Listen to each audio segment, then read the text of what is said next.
Hi there, Leos. Welcome to your weekly reading. So this is going to run roughly from November 22nd until November 28th.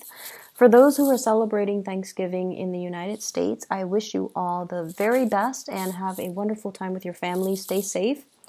I have a message, an image that came in, and so I'm going to relay that, and that's going to set the tone for the foundation of this reading, and then we'll go into the energy for the spread that I have laid out here.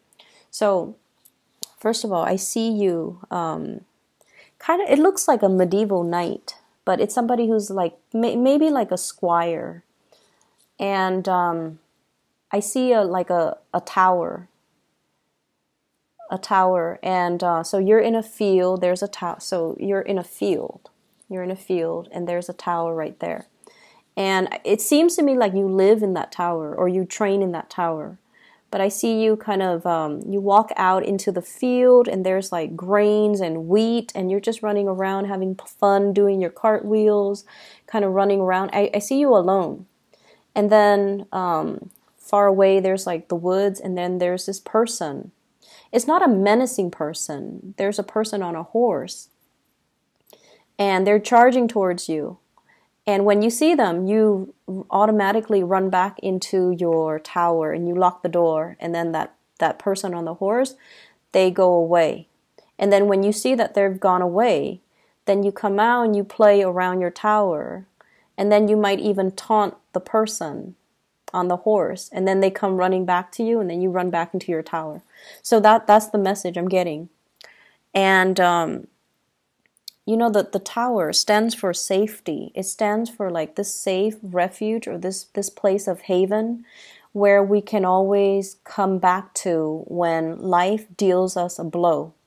And I feel there is a sense here where it can feel over time like your geographical location might be very, very limited. So let's just say, okay, if the tower is in the middle, right?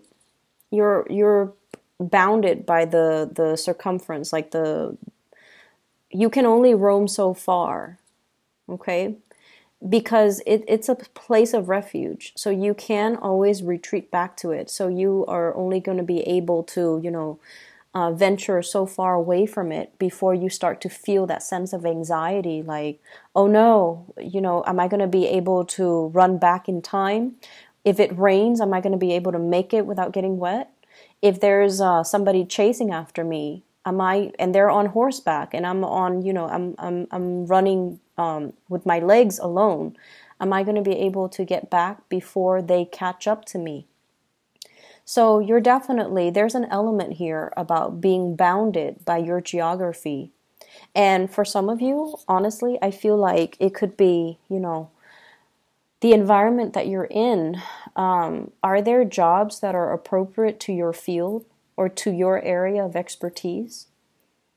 Okay, so like, for example, you might be, this is an extreme example just to get my point across. You might be a marine biologist and you live in the desert. Okay, and you're just like, where are all the marine biologist jobs?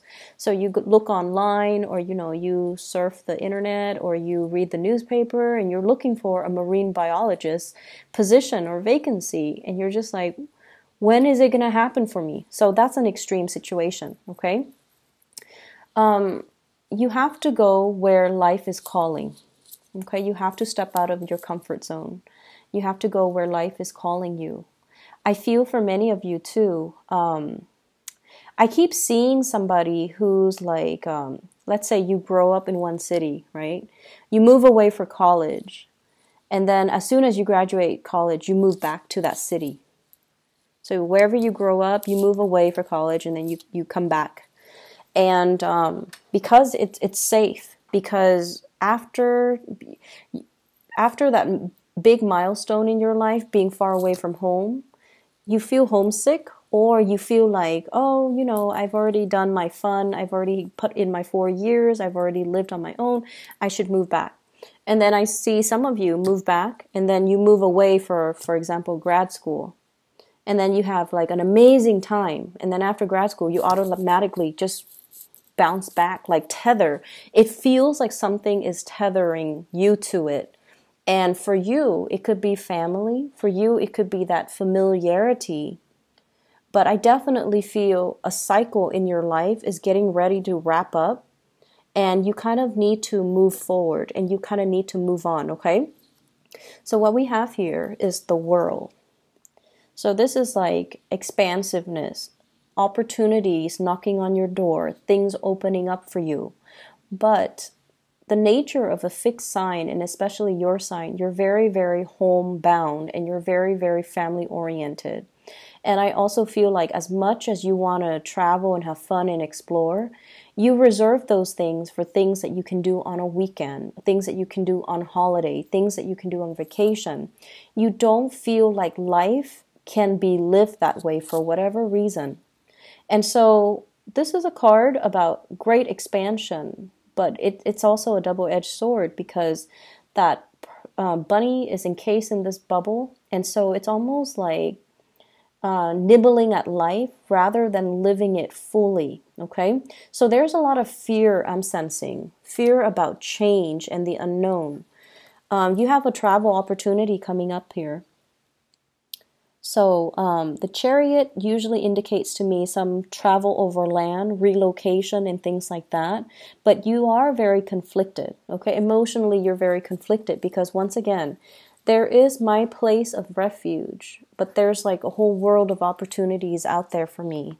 And so I feel like the time period where you are keeping yourself, within like that 10-mile radius, kilometers, whatever you want to call it, there is a radius.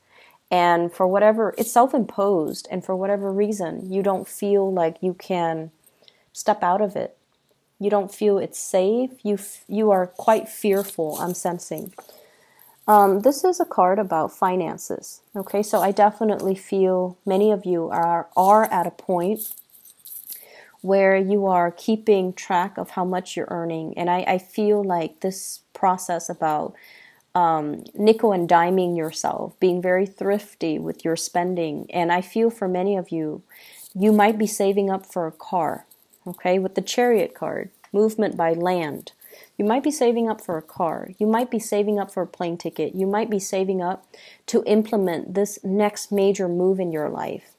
And so you're being very thrifty. You're being very calculating with how much money you're realistically able to spend. And you're trying to save up, which is a very noble, honorable thing to do. And I feel like, over time, I would say, by the summertime of next year, 2019, I feel like you're going to sail over financial hurdles. So whatever you're experiencing right now, keep saving, okay? Put that intention in mind that I'm not just saving just to be stingy. I'm saving because I have these goals in the back of my mind. Whenever we have good intentions and whenever we have a clear objective in mind as to why we are saving, the universe will always give us enough. Okay?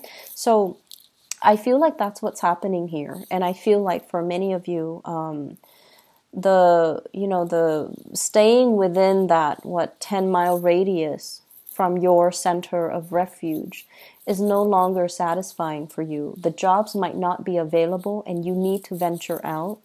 And then I also feel like there's this sense of same old, same old. It's almost like I need more. I need more out of life. I feel like some of you might get the spiritual nudge from your guides to kind of venture out. And you feel this sense of like, I'm content where I am. But there's something calling you, nudging you to take that extra step.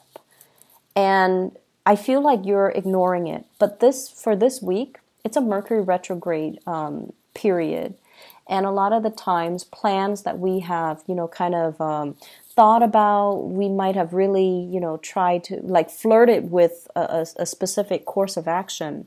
But then we're just like, no, I don't have the money to do that, or I'm too afraid, or, I'll do that next year. This is a really good time to revisit plans that we thought about in the past, but we never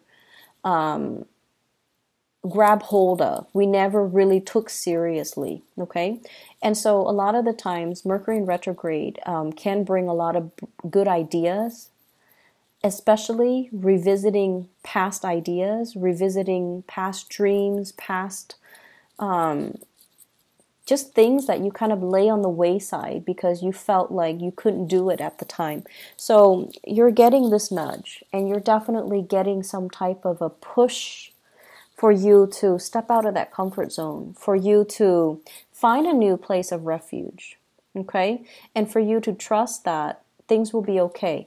I just need to plan things out well, and then I can, finally break away from this 10-mile radius, and then I can, move on to this next tower that can serve as my next place of refuge.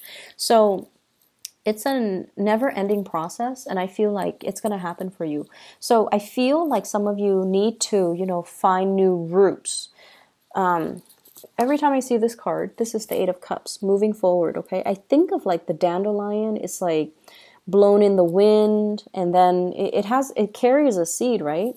So wherever it lays down on the land, wherever it lands, it's going to sprout a new seed. So I feel like that's what you have to do. Just kind of trust the process and just allow yourself to get, catch that wind and then move forward, okay?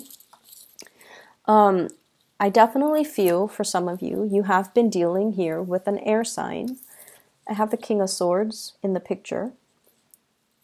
It's in the reverse position, so there's definitely... I feel like somebody who is a little bit misleading when they communicate with you, okay? They say one thing, they mean another. And I also feel like this is somebody... I'm feeling like there's a fantasy built up around this person. So let's get married. Let's have a family. Let's have a child. Let's get engaged, let's move in together. For whatever reason, there was this big, big, grandiose fantasy built around this person. And so air signs, Aquarius, Gemini, and Libra. And I also feel like they might have another relationship. And there might have been talks even, I'll leave my spouse, I'll leave my wife, or I'll leave my husband, and then we'll start a new life together. Just wait on me and, give me more time, give me more time. So that's an extreme sense, but I do see those conversations between you and a person. And I feel like this is the month where you realize that they're keeping you very tethered. They're kind of like that tower. They draw you back, but they really hinder your growth, okay? Or the fantasy that you have is really hindering all the other opportunities that you can have out there. Because what I saw earlier was, it's like a grassy field, like a field of wheat, and it's a tower. And like, who lives in a tower, right?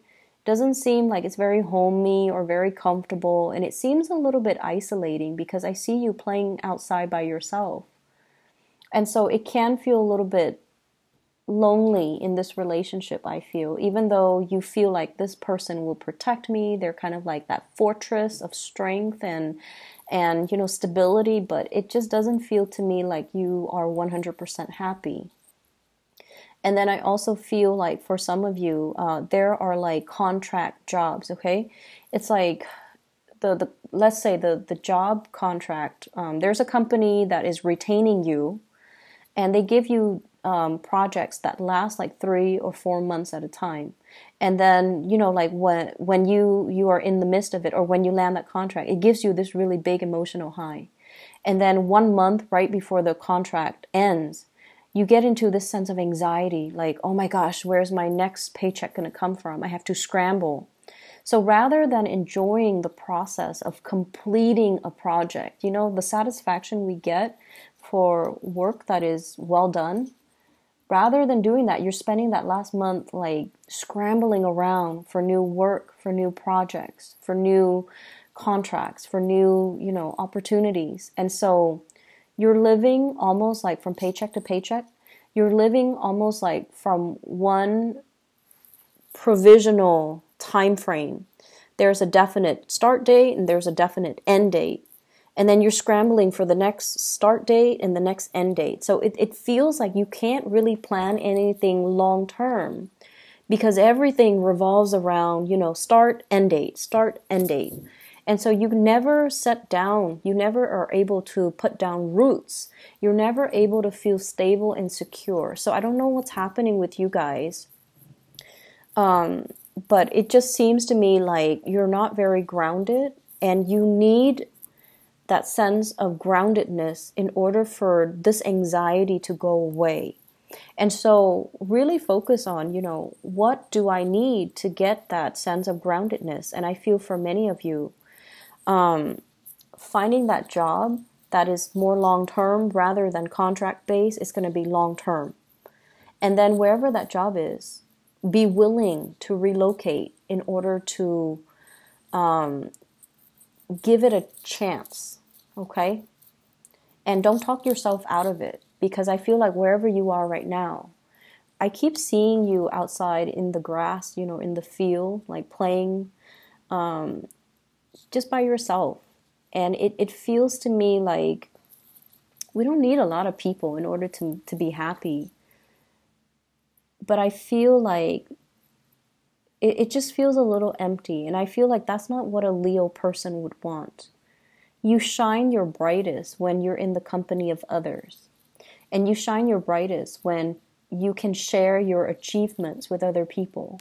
And especially with the people that you love, you want to be able to share the moment with them, but also see the pride and see the admiration and see the, you know, the love in their eyes. But it just seems like, you know, just playing alone in that field, it can feel a little bit lonely. Give me 1 second. There's another message coming through. I was trying to figure out, you know, the person on the horse, like, chasing you. I don't see any malice. Like, they're not, you know, going to catch you and kill you, or they're not going to hurt you. So it feels like, you know, you were taunting them, and then they... I feel like it's somebody who is a love interest.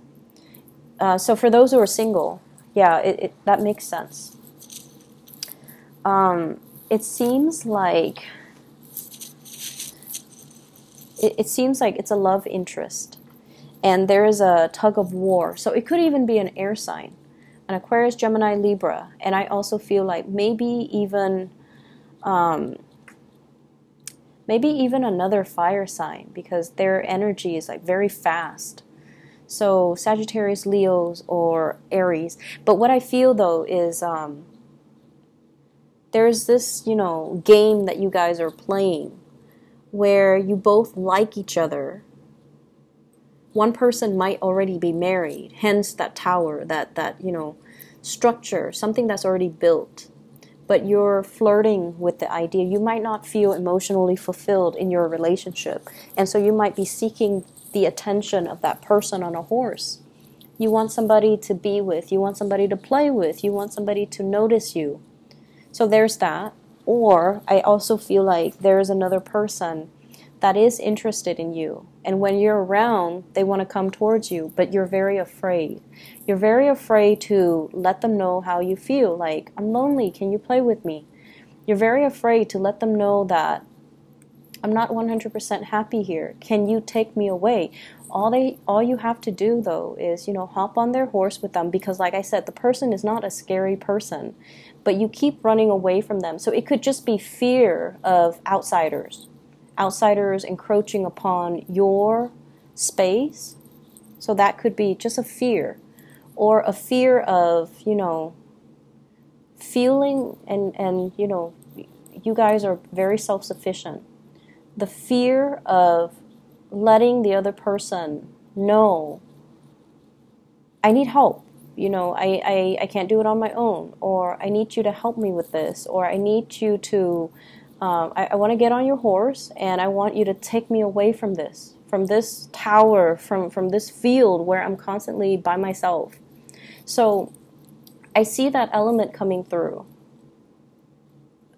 And you have to make some changes. You have to make some changes. I feel like there is some bigger message here. I feel like the way it came out, it seems like your guides are trying to cushion the blow a little bit by sugarcoating the message. Okay?